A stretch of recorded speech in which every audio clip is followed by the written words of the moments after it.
For January's interview of the month, we are joined by immigration attorney and AILA member Brent Renison from Portland, Oregon, to discuss his New Year's resolution.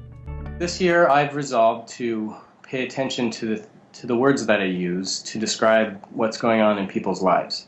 And what I mean by that is some of the words that we use in immigration law are very technical. They become divorced from reality, and they don't really accurately portray what's going on in the lives of our clients. One particular issue is what I am now calling the family separation penalty, and that is the 212A9 bars. And the reason that I think that particular name is accurate is that it really does explain what is going on in people's lives. They're being separated. Families are being separated, husbands, wives, children, parents. The 3-year bar, the 10-year bar, and the permanent bar are really penalties against the family as a whole.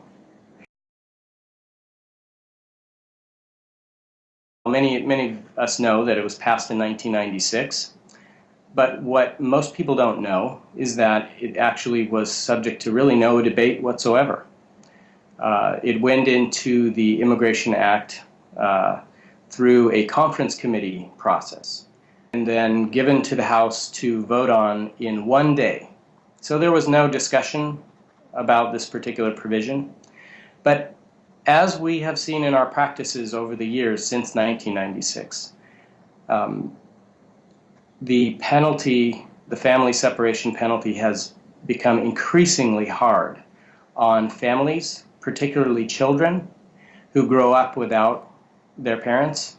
Back in 1996, when the family separation penalty was enacted, there was also 245I, which allows people to adjust status by payment of a fine.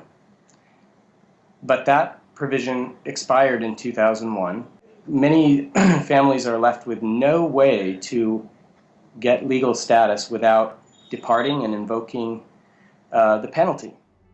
Thank you to Brent for his idea, and please consider making the same resolution and keeping it in 2014 to draw attention to the unlawful presence bar's true meaning, the family separation penalty.